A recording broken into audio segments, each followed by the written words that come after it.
क्या आपने कभी सोचा है कि आपका मन आपको धोखा दे सकता है? मिस्ट्रीज ऑफ द माइंड की कहानी हमें बताती है कि कैसे हमारा मन हमें वो देखने पर मजबूर करता है जो वो चाहता है, चाहे सच्चाई कुछ भी हो।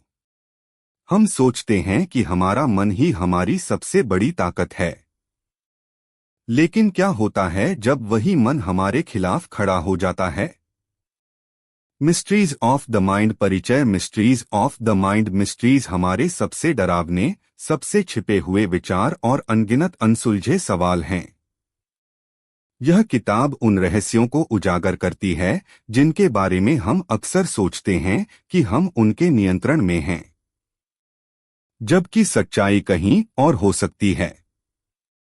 यह किताब दिखाती है कि कैसे हमारा अवचेतन मन हमारे विचारों और भावनाओं को प्रभावित करता है। कई बार यह हमें ऐसी सीमाओं में बांध देता है जिनसे बच पाना नामुमकिन लगता है। इस किताब में सवाल उठाए गए हैं। क्या हमारे विचार वाकई हमारे अपने हैं, या वे हमारे दिमाग के किसी अनजान जाल का हिस्सा हैं? मिस्ट्रीज ऑफ द माइंड की शुरुआत एक ऐसे सवाल से होती है जिसे जानने के लिए हर व्यक्ति उत्सुक रहता है। क्या हमारा मन हमें धोखा देता है? और अगर हाँ, तो किस हद तक? यह किताब आपको अपने मन की वास्तविकता और कल्पना के बीच के विशाल अंतर को समझने में मदद करेगी, और यह भी बताएगी कि कैसे हमारे अपने विचार हमें मानसिक कैद में रख सकते हैं। यह किताब हमारे मन के अनसुलझे रहस्यों की एक गहरी यात्रा है जो हमारे हर निर्णय और भावना के पीछे छिपी शक्तियों को उजागर करती है। क्या आप इस यात्रा के लिए तैयार हैं? नमस्कार दोस्तों, हमारे चैनल सेल्फ लाइफ में आपका फिर से स्वागत है। हर वीडियो का उद्देश्य आपको नई और बेहतर जानकारी प्रदान करना है। लेकिन आप में से बहुत से लोग ऐसे वीडियो देखना पसंद नहीं करते हैं। उन्हें केवल कॉमेडी वीडियो पसंद हैं। दोस्तों, मैं आपको एक छोटी सी सच्चाई बताता हूं जो कड़वी हो सकती है, लेकिन हाँ, यह सच है।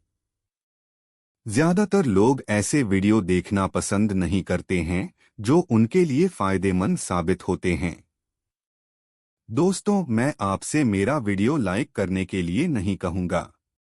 अगर आपको वीडियो पसंद है तो कृपया इसे लाइक करें, अन्यथा न करें। दोस्तों, आपका कीमती समय बर्बाद न करते हुए चलिए आगे बढ़ते हैं। यह पुस्तक 10 मुख्य अध्यायों में विभाजित है। प्रत्येक अध्याय की अपनी भूमिका है। इसलिए मेरा आपसे अनुरोध है कि आप सभी अध्यायों को जानें और उन्हें अपने दैनिक जीवन में लागू करें। दोस्तों, हमने एक वेबसाइट बनाया है। इसमें हम हर दिन कुछ नया और अच्छा सीखेंगे। अगर आप इस ग्रुप से जुड़ना चाहते हैं तो मैंने डिस्क्रिप्शन में लिंक दिया है, आप जाकर जुड़ सकते हैं। चलिए चैप्टर 1 पर चलते हैं। चैप्टर 1, मन की अदृश्य शक्तियां। मन की अदृश्य शक्तियां हमारे भीतर छिपी वो शक्तियां हैं जो हमारे विचारों, भावनाओं और जीवन के हर पहलू को प्रभावित करती हैं। ये वो शक्तियां हैं जिनका हमें एहसास नहीं होता, लेकिन हमारे सभी फैसलों और कार्यों में उनकी मौजूदगी महसूस होती है। कई बार जब हम मुश्किल दौर से गुजर रहे होते हैं तो मन के किसी कोने में कहीं उम्मीद की किरण होती है। ये मन की अदृश्य शक्ति ही है जो हमें हार मानने से रोकती है और आगे बढ़ने की प्रेरणा देती है। जब हम किसी चुनौती का सामना करते हैं तो हमारे अंदर कुछ ऐसा होता है जो कहता है, तुम ये कर सकते हो। ये शब्द हमारे भीतर की अदृश्य शक्ति ही है जो हमें अपनी सीमाओं को पार करने की शक्ति देती है। हमारा मन एक अनमोल खजाना है। कई बार हम सोचते हैं कि हम कुछ नहीं कर सकते या किसी मुश्किल से बाहर नहीं निकल सकते, लेकिन असल में हमारे दिमाग में हर समस्या का हल होता है। हम अपने विचारों से अपने जीवन की दिशा बदल सकते हैं। ये अदृश्य शक्तियां हमें सिखाती हैं कि परिस्थिति चाहे कितनी भी कठिन क्यों न हो, हमारे भीतर एक शक्ति है जो हमें हर परिस्थिति में संभाल सकती है। जब हम ध्यान या विचार में डूब जाते हैं तो मन की गहराई में शांति और शक्ति का एहसास होता है। इसी शक्ति की मदद से हम जीवन में आने वाली कई मुश्किलों का सामना करते हैं और उन पर जीत हासिल करते हैं। हमारे विचार, हमारी इच्छाएं, हमारे सपने, ये सब इसी अदृश्य शक्ति का नतीजा हैं जो हमें हमेशा बेहतर बनने की प्रेरणा देती है। इसलिए जब भी आपको खुद पर या अपने सपनों पर संदेह हो तो बस एक पल रुकें और अपने भीतर की अदृश्य शक्ति को महसूस करें। यह शक्ति आपको कभी अकेला नहीं छोड़ेगी, बल्कि हर कदम पर आपका साथ देगी, आपको मजबूत बनाएगी और आपके सभी सपनों को साकार करने में आपकी मदद करेगी। अध्याय 2 अचेतन मन का राजा। अचेतन मन का राजा हमारे मस्तिष्क का वह हिस्सा है जो हमारी जानकारी के बिना लगातार काम करता रहता है। यह गहरी और रहस्यमयी शक्ति का स्रोत है। यह हमारी सोचने समझने की क्षमता से परे है और हमारे जाने बिना ही हमारे जीवन में कई तरह से योगदान देता है। यह वह हिस्सा है जो हमारी आदतों, हमारी यादों और हमारी गहरी भावनाओं को नियंत्रित करता है। जब हम कुछ नया सीखते हैं, जैसे कार चलाना या साइकिल चलाना, तो शुरू में हमें हर चीज पर ध्यान केंद्रित करना पड़ता है, लेकिन जैसे जैसे हम इसे बार बार करते हैं, यह हमारे अचेतन मन का हिस्सा बन जाता है। फिर एक समय ऐसा आता है जब हम इसे बिना सोचे समझे कर सकते हैं। यह अचेतन मन का कमाल है जो सीखने की प्रक्रिया को आसान और स्वाभाविक बनाता है। अचेतन मन में हमारी पुरानी यादें, हमारे अनुभव और हमारे बचपन के अनुभव संग्रहित होते हैं। कई बार जब हमें कोई खास चीज पसंद आती है या नापसंद होती है, कुछ तो है, इसका कारण हमारा अचेतन मन है। बचपन में मिले अनुभव, कोई खास खुशबू, किसी पुराने गाने की धुन, ये सब हमारे अचेतन मन में बस जाते हैं और अनजाने में हमारी भावनाओं को प्रभावित करते हैं। अचेतन मन हमें सुरक्षा भी देता है। उदाहरण के लिए, अगर आपने कभी किसी डरावने अनुभव का सामना किया है, तो अचेतन मन उस अनुभव को याद रखता है और भविष्य में ऐसी स्थिति से आपको बचाने की कोशिश करता है। ये हमें बताए बिना हमारी सुरक्षा में रहता है। यह मन का वो हिस्सा है जो हमें उम्मीद देता है, हमें प्रेरित करता है और हमें वो इंसान बनने में मदद करता है जो हम बनना चाहते हैं। अगर हम अपने अचेतन मन को सकारात्मक विचारों से भर दें, तो ये हमारे जीवन में सकारात्मक बदलाव ला सकता है। इसलिए अगर आप अपने जीवन में बदलाव चाहते हैं, तो अपने अचेतन मन को सकारात्मक विचारों से प्रेरित करें। अपने अचेतन मन के साथ एक मजबूत रिश्ता बनाएं और देखें कि ये आपके जीवन में कैसे चमत्कारिक बदलाव लाता है। पाठ 3 याददाश्त बढ़ाने के रहस्य। हमारे मन के उन गुणों में छिपे हैं जिन्हें हम अक्सर अनदेखा कर देते हैं। यह पूरी तरह से संभव है कि हम अपने दिमाग को बेहतर तरीके से काम करने के लिए प्रशिक्षित कर सकें। सही आदतों और तकनीकों को अपनाकर हम अपनी याददाश्त बढ़ा सकते हैं। सबसे पहले, ध्यान और एकाग्रता याददाश्त बढ़ाने के सबसे शक्तिशाली तरीके हैं। जब हम किसी काम को पूरी एकाग्रता के साथ करते हैं, तो वह दिमाग में गहराई से बैठ जाता है। ध्यान और माइंडफुलनेस दिमाग को शांत करते हैं, जिससे हम किसी भी चीज को आसानी से याद रख पाते हैं। अगर हम दिन में कुछ मिनट भी ध्यान करें, तो हमारी याददाश्त में बहुत बड़ा बदलाव आ सकता है। दूसरा, नई जानकारी को नियमित रूप से दोहराना। जब हम किसी जानकारी को बार बार दोहराते हैं, तो वह हमारे दिमाग में गहराई से बैठ जाती है। इसके लिए आप छोटी छोटी चीजों को याद रखने की कोशिश कर सकते हैं। जैसे नाम, फोन नंबर या किसी जानकारी को बार बार पढ़ना। इससे दिमाग को उस जानकारी को लंबे समय तक याद रखने में मदद मिलती है। खेल और पहेलियां भी याददाश्त बढ़ाने में मदद करती हैं। जब हम अपने दिमाग को किसी चुनौतीपूर्ण काम में लगाते हैं तो इससे हमारी याददाश्त और सोचने की क्षमता बढ़ती है। शतरंज खेलना, क्रॉसवर्ड हल करना या अन्य बौद्धिक खेलों में भाग लेना हमारे दिमाग को सक्रिय और ऊर्जावान बनाए रखता है। इसके साथ ही अच्छी नींद और संतुलित आहार भी याददाश्त बढ़ाने में अहम भूमिका निभाते हैं। जब हम रात को अच्छी नींद लेते हैं तो दिमाग तरोताजा हो जाता है और पूरे दिन के लिए जानकारी को व्यवस्थित करने में मदद करता है। इसके अलावा फल, सब्जियां, मेवे और मछली जैसे पौष्टिक भोजन दिमाग के लिए फायदेमंद होते हैं। अंत में सकारात्मक दृष्टिकोण भी याददाश्त को बेहतर बना सकता है। जब हम सकारात्मक सोच के साथ किसी काम में जुटते हैं तो दिमाग उस जानकारी को आसानी से याद रख सकता है। खुद पर भरोसा रखें और हमेशा नई चीजें सीखने के लिए उत्सुक रहें। इन आदतों को अपनी दिनचर्या में शामिल करने से आप धीरे धीरे देखेंगे कि आपकी याददाश्त पहले से बेहतर हो रही है। याद रखें, याददाश्त बढ़ाना एक यात्रा है जिसके लिए धैर्य और निरंतर प्रयास की आवश्यकता होती है। दोस्तों, अगर आपने अभी तक इस वीडियो को लाइक नहीं किया है तो कर लें, क्योंकि दोस्तों ऐसे वीडियो बनाने में बहुत समय और मेहनत लगती है और आपका हर लाइक हमारे लिए एक प्रेरणा है। इसलिए आपको यह वीडियो जरूर लाइक करना चाहिए। चलिए अध्याचार के बारे में बात करते हैं। अध्याचार माइंड रीप्रोग्रामिंग तकनीक आपके लिए अपने दिमाग को एक नई दिशा में ले जाना संभव है।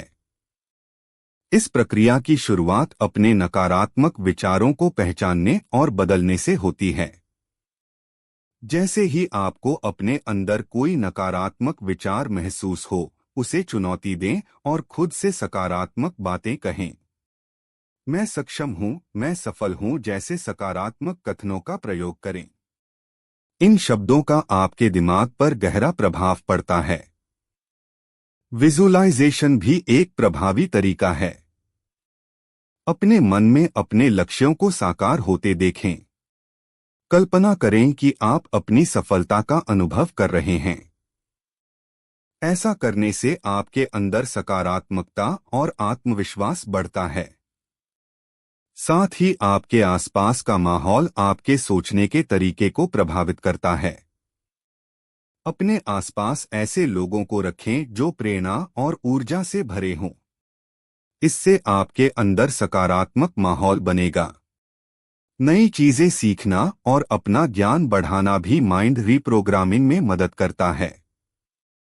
जब आप लगातार नए कौशल और ज्ञान प्राप्त करते हैं तो आपका दिमाग नए विचारों को अपनाने के लिए तैयार रहता है। ध्यान और मेडिटेशन भी दिमाग को शांत और नियंत्रित रखने में मदद करता है। यह प्रक्रिया न केवल मानसिक शांति देती है बल्कि नकारात्मकता को भी दूर रखती है। अपने विचारों को लिखना भी एक कारगर तरीका है। जब आप अपनी भावनाओं और विचारों को कागज पर उतारते हैं तो उन्हें समझना आसान हो जाता है। इस तरह आप अपने नकारात्मक विचारों को सकारात्मक तरीके से बदल सकते हैं। माइंड रीप्रोग्रामिंग में धैर्य और निरंतरता सबसे महत्वपूर्ण है। यह एक ऐसी प्रक्रिया है जिसमें समय लगता है, लेकिन परिणाम आश्चर्यजनक होते हैं। अपने दिमाग को दिशा दें और अपने जीवन को नए सकारात्मक विचारों के लिए समर्पित करें। धैर्य और ध्यान हमारे जीवन में गहरी सफलता और संतुलन लाने के लिए सबसे महत्वपूर्ण पहलू हैं। जब हमारा मन एकाग्र होता है तो हम हर काम बेहतर तरीके से कर पाते हैं और हमारे विचार स्पष्ट हो जाते हैं। आज की भागदौड़ भरी जिंदगी में मन को एकाग्र रखना मुश्किल हो सकता है, लेकिन कुछ तकनीकों से इसे संभव बनाया जा सकता है। ध्यान का अभ्यास करने से मन शांत हो जाता है और विचारों पर नियंत्रण आसान हो जाता है। दिन में कुछ मिनट ध्यान करने से एकाग्रता बढ़ती है और मन को नई ऊर्जा मिलती है। ध्यान करने का सरल तरीका है अपनी सांसों पर ध्यान केंद्रित करना और हर विचार को बिना किसी रुकावट के गुजरने देना। धीरे धीरे यह प्रक्रिया आपके विचारों में स्थिरता लाएगी और आपको मानसिक शांति का अनुभव होगा। ध्यान को मजबूत करने के लिए माइंडफुलनेस भी एक कारगर तरीका है। हर काम पूरी जागरूकता के साथ करना, जैसे खाना खाते समय खाने पर ध्यान केंद्रित करना या चलते समय अपने कदमों की गिनती करना, आपका ध्यान बढ़ाता है। माइंडफुलनेस का अभ्यास करने से आप वर्तमान में रहते हैं और अपने आसपास के माहौल के प्रति जागरूक होते हैं, जिससे मानसिक संतुलन बेहतर होता है। डिजिटल दुनिया में स्मार्टफोन और दूसरे डिवाइस लगातार हमारा ध्यान बांटते रहते हैं। एक समय में एक ही चीज पर ध्यान केंद्रित करने की कोशिश करें। स्मार्टफोन और दूसरे डिवाइस का इस्तेमाल कम करके हमारा मानसिक ध्यान मजबूत किया जा सकता है। इससे हम अपने आसपास की चीजों को ज्यादा गहराई से महसूस कर पाते हैं। अपनी रोजाना की गतिविधियों में छोटे छोटे ब्रेक लेना भी ध्यान बनाए रखने का एक अहम तरीका है। जब आप लंबे समय तक एक ही चीज पर ध्यान केंद्रित करते हैं तो मन और शरीर दोनों थक जाते हैं। हर घंटे कुछ मिनट का ब्रेक लें और इस समय का उपयोग खुले में घूमने या हल्की स्ट्रेचिंग करने में करें। इससे आपकी ऊर्जा और एकाग्रता में सुधार होगा। नियमित शारीरिक व्यायाम भी बहुत मददगार है। जब हमारा शरीर स्वस्थ और सक्रिय होता है तो मन भी विचारों में स्पष्टता और संतुलन से भरा होता है। हर दिन व्यायाम के लिए कुछ समय निकालें, चाहे वह योग हो, योगा हो या कोई अन्य गतिविधि। अंत में, अच्छी नींद का महत्व भी मानसिक ध्यान और ध्यान को मजबूत करने में महत्वपूर्ण भूमिका निभाता है। जब हम गहरी और पूरी नींद लेते हैं तो हमारा मन और शरीर स्पष्टता से भर जाता है, जिससे अगली सुबह का ध्यान और ध्यान बेहतर होता है। इन तकनीकों को अपनाकर आप अपना मानसिक ध्यान और ध्यान बढ़ा सकते हैं और किसी भी काम को पूरी एकाग्रता से कर सकते हैं। यह एक निरंतर अभ्यास है, लेकिन धीरे धीरे यह आपके जीवन में एक स्थायी सकारात्मक बदलाव लाएगा। तीसरा है सपनों और अवचेतना के बीच का संबंध। सपनों और अवचेतन मन का गहरा और रहस्यमय रिश्ता होता है। सपने हमारे अवचेतन मन का ऐसा माध्यम है जिसके जरिए छिपे हुए विचार, इच्छाएं, भावनाएं और अनसुलझे सवाल सामने आते हैं। जब हम सोते हैं तो हमारा अवचेतन मन शांत हो जाता है और हमारा अवचेतन मन सक्रिय हो जाता है। साथ ही हमारे अवचेतन मन में दबे हुए सारे विचार और भावनाएं सपनों के रूप में सामने आने लगती हैं। हमारे अवचेतन मन में सारे अनुभव, यादें और गहरे भावनात्मक विचार जमा होकर रह जाते हैं। ये वो चीजें हैं जिन्हें हम जागते हुए महसूस नहीं करते, लेकिन जिनका हमारे सोचने के तरीकों पर गहरा असर होता है। सोच, आदतें और व्यक्तित्व। कई बार हम सपनों में वही चीजें देखते हैं जो हमारे अवचेतन मन में दबी होती हैं। यह हमारी छिपी हुई इच्छाओं, डर और उलझनों का प्रतिबिंब होता है, जो चेतन मन से दूर होने के बावजूद हम पर गहरा असर डालता है। जब हम किसी समस्या का समाधान नहीं ढूंढ पाते हैं या किसी विचार में फंस जाते हैं, तो अक्सर उस समस्या का समाधान हमें सपनों में दिखाई देता है। ऐसा इसलिए होता है क्योंकि अवचेतन मन नई संभावनाओं और विचारों को अधिक स्वतंत्र रूप से खोज सकता है। यह बिल्कुल वैसा ही है जैसे हमारे पास कोई अच्छा सवाल हो और अवचेतन मन सोने के बाद उस पर काम करना शुरू कर दे। इसी वजह से कई वैज्ञानिक, कलाकार और लेखक सपनों में नई खोज या प्रेरणा का अनुभव करते हैं। अवचेतन मन की खासियत यह है कि यह प्रतीकों के माध्यम से संदेश भेजता है। कई बार हमारे सपनों में अजीब और अव्यवस्थित प्रतीक होते हैं जिनका कोई सीधा अर्थ नहीं होता, लेकिन ये प्रतीक हमारे गहरे विचारों और भावनाओं का प्रतिनिधित्व करते हैं।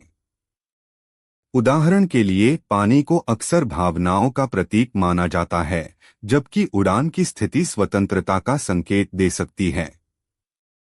ये प्रतीक अवचेतन मन की भाषा हैं, और यदि हम उनके अर्थ को समझने की कोशिश करते हैं तो हम कई सवालों के जवाब पा सकते हैं। अवचेतन मन और सपनों के बीच का संबंध इतना गहरा है कि नियमित ध्यान और आत्मचिंतन से हम अपने सपनों और उनके प्रतीकों को समझने की क्षमता विकसित कर सकते हैं।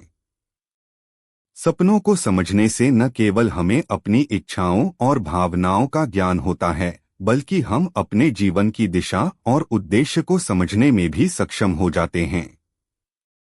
सपनों के माध्यम से अवचेतन मन हमें खुद के बारे में जागरूक करता है और हमारे आंतरिक विकास में हमारी मदद करता है।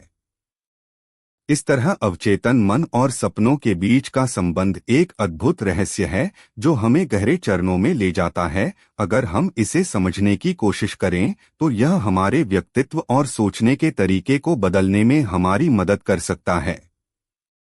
पाठ 7 रचनात्मकता को अनलॉक करने के लिए युक्तियां। रचनात्मकता को अनलॉक करने के लिए अपने भीतर की जिज्ञासा को जगाना बहुत जरूरी है। सबसे पहले खुद को नए अनुभवों और विचारों के लिए खुला रखें। किताबें पढ़ें, यात्रा करें, नई कलात्मक शैलियों का अनुभव करें या कुछ ऐसा सीखें जो आपने पहले कभी नहीं किया हो। ये सभी चीजें आपके दिमाग में नए विचारों और दृष्टिकोणों को जन्म देती हैं। प्रकृति में समय बिताना भी रचनात्मकता को प्रेरित कर सकता है। जब हम प्राकृतिक वातावरण में होते हैं तो हमारा दिमाग शांत और स्पष्ट होता है, जिससे नए विचारों को आसानी से जन्म मिलता है। अपने दिमाग को सीमाओं से मुक्त करें और खुद को उन संभावनाओं के बारे में सोचने दें जिनके बारे में आप आमतौर पर नहीं सोचते हैं। जैसे कि संगीत सुनना, पेंटिंग करना या लिखना आपकी कल्पना को बढ़ाने में मदद कर सकता है। यह भी महत्वपूर्ण है कि आप खुद को खेलने दें, बिना किसी दबाव या अपेक्षा के। रचनात्मकता जब हम परिणामों के बारे में चिंता करना बंद कर देते हैं तो हमारा दिमाग अधिक स्वतंत्र रूप से काम करता है। ध्यान और माइंडफुलनेस का अभ्यास करके रचनात्मकता को बढ़ाया जा सकता है। ये तकनीकें मन को शांत करती हैं और आपको वर्तमान क्षण में ले आती हैं, जो आपके अंदर नए और अनोखे विचारों के लिए जगह बनाती हैं। जब भी कोई नया विचार आए, उसे नोट करें। यह आपके दिमाग को संकेत देता है कि उसके विचार महत्वपूर्ण हैं। अंत में अपने भीतर के बच्चे को जगाएं। छोटे छोटे प्रयासों से चीजों को उत्साह से देखें और उनसे सवाल पूछें। जब हम हर चीज को नए नजरिए से देखते हैं तो हम नए और अनोखे तरीके से सोचना शुरू करते हैं। यह रचनात्मकता का सबसे गहरा साम्राज्य है। जिज्ञासा, स्वतंत्रता और नए दृष्टिकोणों को अपनाने का साहस। अध्याय 8 सपनों और बेहोशी के बीच संबंध। सपनों और बेहोशी का गहरा और रहस्यमय संबंध है। जब हम सोते हैं तो हमारा चेतन मन शांत हो जाता है और अचेतन मन जागरूक होकर काम करना शुरू कर देता है। साथ ही छिपी हुई भावनाएं, इच्छाएं और अनसुलझे विचार उभर कर सामने आते हैं। सपने हमारे अचेतन मन का ऐसा माध्यम है जिसमें हमारी गहरी भावनाएं और भावनात्मक प्रतीक प्रकट होते हैं। अचेतन मन में हमारे जीवन के सभी अनुभव, यादें और भावनाएं एकत्रित होती हैं। दिन भर हमारी इच्छाएं, हमारे डर, ये सब अचेतन मन में एकत्रित होते रहते हैं और हमारे सपनों में दिखाई देते हैं। कई बार ऐसा होता है कि दिन भर में हम जिन चीजों पर ज्यादा ध्यान नहीं देते, वो रात में सपनों के रूप में दिखाई देती हैं।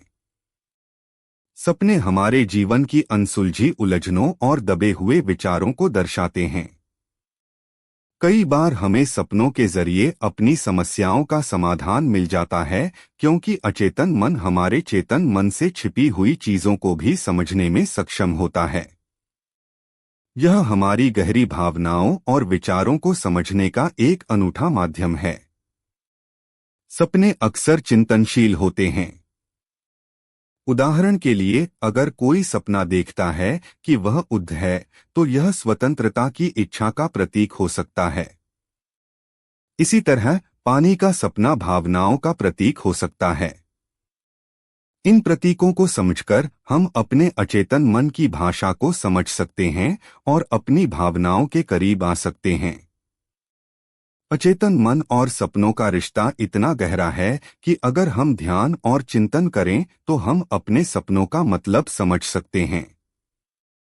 ये सपने हमें खुद को समझने में मदद करते हैं, हमारी अनसुलझी इच्छाओं और भावनाओं को हमारे सामने लाते हैं और हमारे जीवन की दिशा में एक नई समझ प्रदान करते हैं। इस तरह सपनों के माध्यम से अचेतन मन हमें अपने जीवन की दिशा के प्रति जागरूक और संतुलित बनाता है। इन दोनों भावनाओं का हमारे मन और शरीर पर नकारात्मक प्रभाव पड़ता है, लेकिन हम कुछ सरल तकनीकों का पालन करके इन्हें नियंत्रित कर सकते हैं। डर और तनाव को नियंत्रित करने के कुछ सरल और प्रभावी तरीके यहाँ दिए गए हैं। एक, गहरी सांस लेना। जब भी आपको डर या तनाव महसूस हो तो गहरी सांस लेने का अभ्यास करें। गहरी सांस लें, इसे कुछ सेकंड तक रोकें और फिर धीरे धीरे छोड़ें। इससे आपकी दिल की धड़कन सामान्य होगी, आपके दिमाग को ऑक्सीजन मिलेगी और आपका दिमाग शांत होगा। 2, माइंडफुलनेस मेडिटेशन। माइंडफुलनेस मेडिटेशन का अभ्यास करके आप वर्तमान क्षण पर ध्यान केंद्रित कर सकते हैं, जो आपके दिमाग को अतीत के डर और भविष्य की चिंताओं से मुक्त करेगा। 3, सकारात्मक सोच। डर और तनाव अक्सर नकारात्मक सोच का परिणाम होते हैं। अपने विचारों को सकारात्मक दिशा में मोड़ें।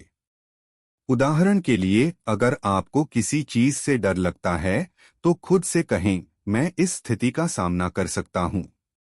4, शारीरिक व्यायाम। व्यायाम करने से शरीर में एंडोर्फिन हार्मोन उत्तेजित होता है, जो हमारे मूड को बेहतर बनाता है और तनाव को कम करता है। नियमित योग, ध्यान या हल्की सैर तनाव और डर को दूर करने में बहुत मददगार होती है। 5, खुद को व्यस्त रखें। अक्सर डर और तनाव और चिंता से जुड़े होते हैं। 5, जब हम खाली होते हैं और नकारात्मक विचारों में खोए रहते हैं तो तनाव बढ़ जाता है। खुद को किसी पसंदीदा गतिविधि में व्यस्त रखें, चाहे वह पढ़ाई हो, संगीत सुनना हो या कुछ नया सीखना हो। इससे आपका दिमाग शांत रहता है और आपका ध्यान बंटता है। 6, अपने डर का सामना करें। कई बार हमारा डर वास्तविकता से नहीं बल्कि अज्ञानता से होता है। अपने डर का सामना करने की कोशिश करें। डर से भागने की बजाय उसे धीरे धीरे स्वीकार करें और उस पर काम करें। उदाहरण के लिए, अगर आपको किसी खास स्थिति से डर लगता है तो खुद को धीरे धीरे उस स्थिति में डालें। ऐसा करने से डर की पकड़ कमजोर हो जाती है। 7, पर्याप्त नींद लें। नींद की कमी भी तनाव और डर को बढ़ा सकती है। पूरी और गहरी नींद लें ताकि आपका शरीर और दिमाग ताजगी से भर जाएं। इससे दिमाग शांत होता है और आप मानसिक रूप से मजबूत बनते हैं। 8, अपने प्रियजनों से बात करें। कभी कभी अपने डर और तनाव के बारे में बात करने से आपको बहुत शांति मिलती है। अपने परिवार, दोस्तों या किसी करीबी से बात करें। इससे आपको अपनी भावनाओं को समझने और हल्का महसूस करने का मौका मिलता है। 9, आभार व्यक्त करें। हर दिन छोटी छोटी अच्छी चीजों पर ध्यान दें और आभार व्यक्त करें। इससे आपका मन सकारात्मकता की ओर जाता है, जिससे डर और तनाव कम होता है। 10, लक्ष्य